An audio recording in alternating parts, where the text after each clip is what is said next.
Hi everyone, this is Dr. Sherrow with your presentation on phonics instruction overview. I'll be talking about phonics instruction and what it is, different types of phonics instruction, as well as some activities that are related to phonics. So first and foremost, what is phonics? Well, our textbook says that phonics is the study of the relationships between letters and the sounds they represent. Then when we look at phonics instruction teaches students the relationships between the letters, known as graphemes, and the sounds, known as phonemes. So here, we're looking at that relationship between what letters makes what sounds, and what sounds represent what letters.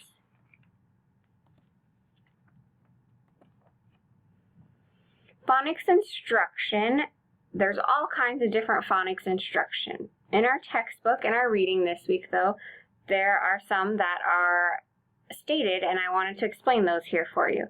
So the first one was synthetic phonics. With this, it is systematic and explicit. We are teaching common letter sound correspondences in isolation.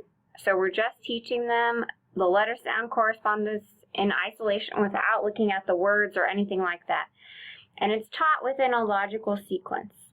Then we look at that letter sound knowledge they gained when we taught it to them in isolation, and then the student applies it to how they will sound out a word when they see a word. And this is also done with teacher instruction and teacher support. Then we have analytic phonics. This is quite different from synthetic phonics. This teaches the whole word first before looking at those letter sound associations. Additionally, students then will learn letter sound correspondence with words they already know and already have been exposed to.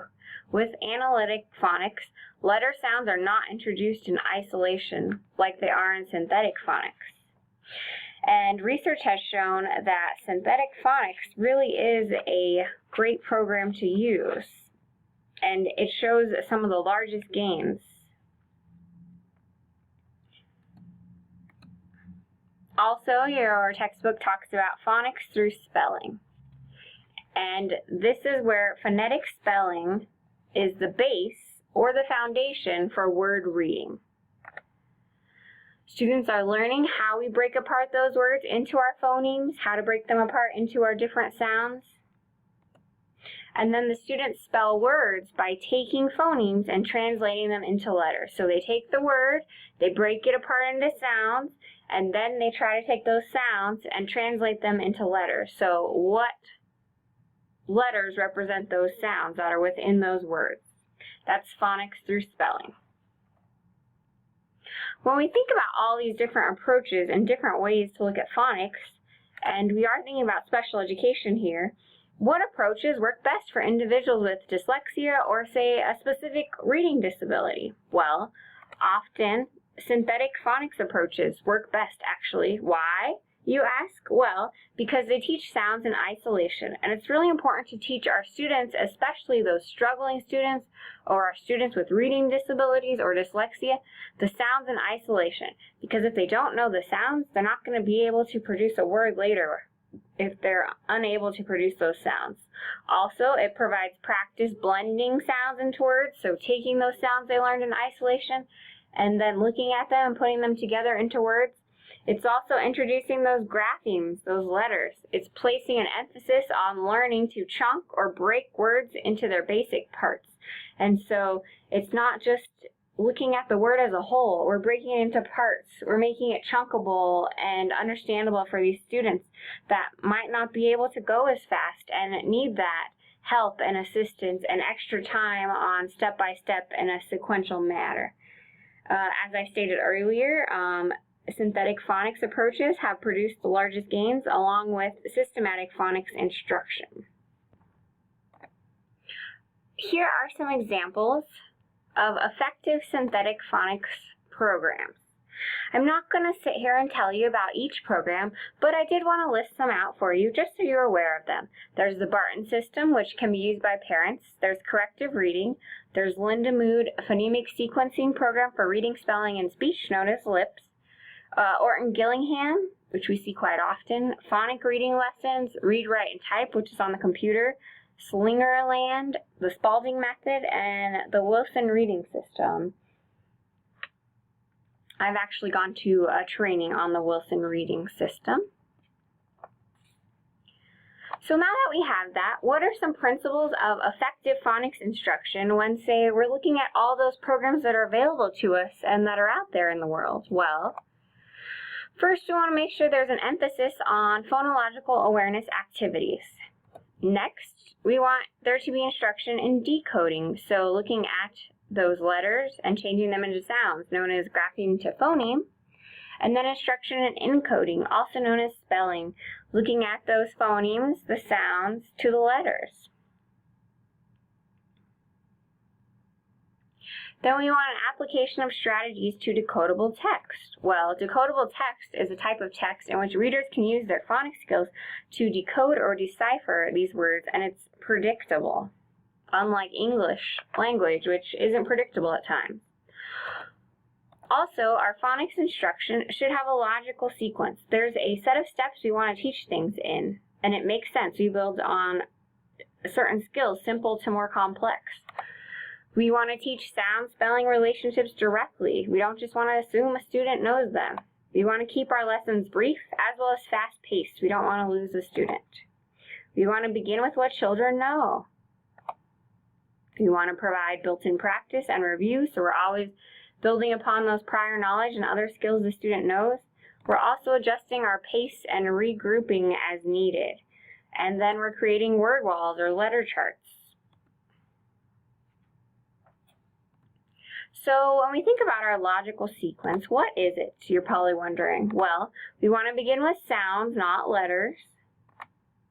We want to teach short vowel sounds before we teach those long vowel sounds. Then we want to teach a few consonants and one or two short vowels in combination to make some words.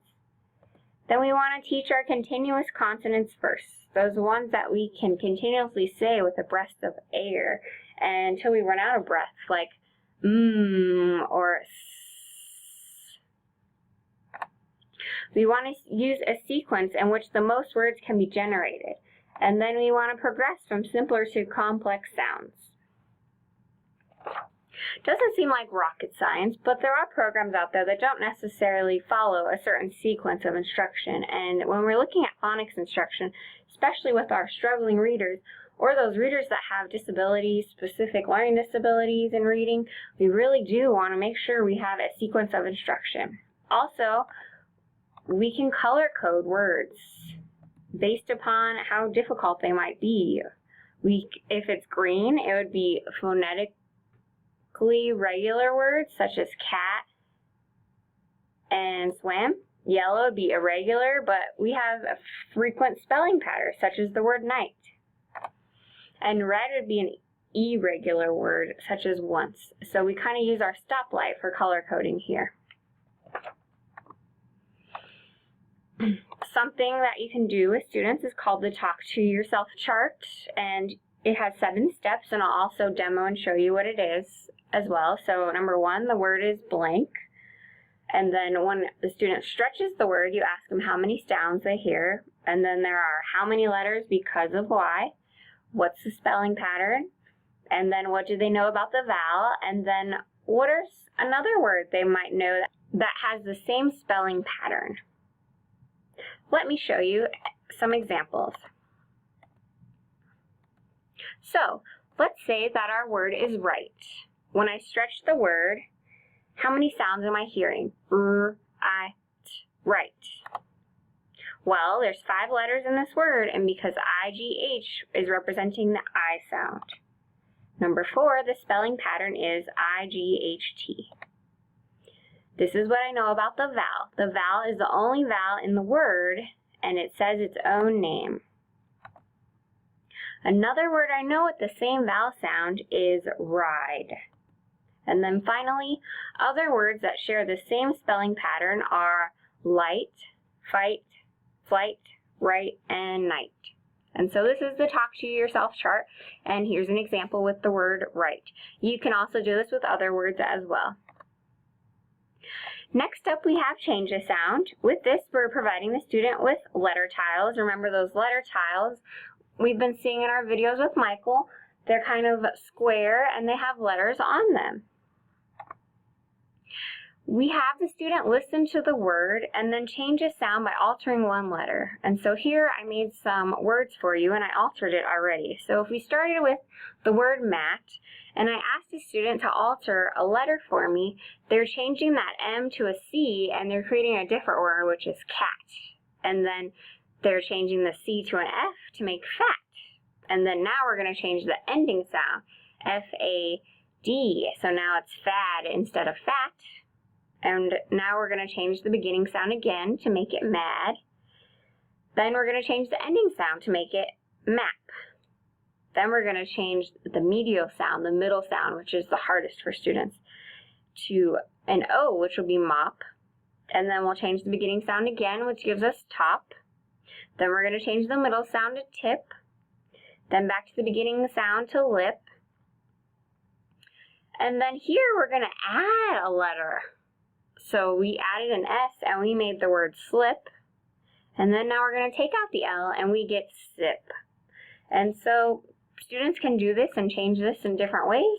You essentially are just giving them the word to start with. And you can also tell them that they can change the beginning, the middle, or the ending sound, or if they're only allowed to change the beginning sound, or the ending sound, or the middle sound. You can set that up.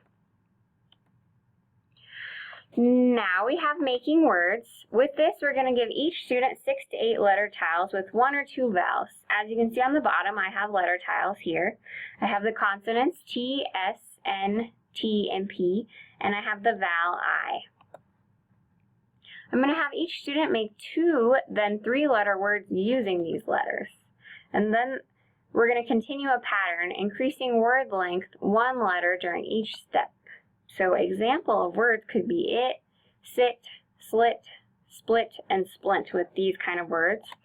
I could additionally practice with morphemes such as ed, ing, er. We haven't quite gotten into morphemes, but we will in a later module in this course. I can also modify making words by focusing on CVC patterns, consonant, vowel, consonant, such as the word sun that we have in the bottom right-hand corner. With this, we want to progress from changing initial to final to medial sounds, those middle sounds.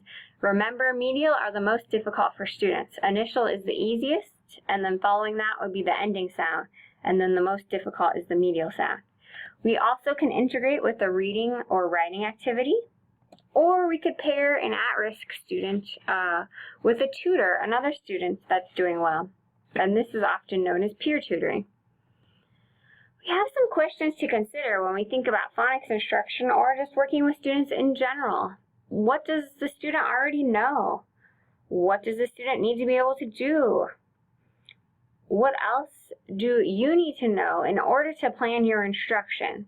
And so the reason why these questions are important is because we don't want to bore a student, and we additionally don't want to be having them on concepts that they're frustrated at.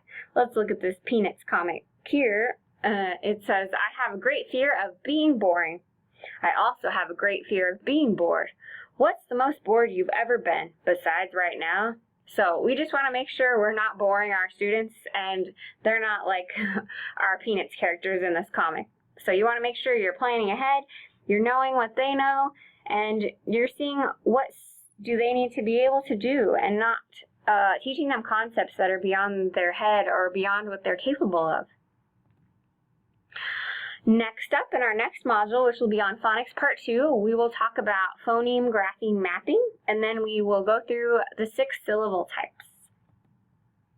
I'll leave you here with this little graphic. It says phonics, but it is F-O-N-I-X, and it says, I spelled it phonetically, but something went wrong. And so this is a common thing that happens with our students. They spell things how they sound, but it doesn't come out the way it should be in our English language. So hopefully you enjoyed this presentation on the overview of phonics instruction. If you have any questions, feel free to email me.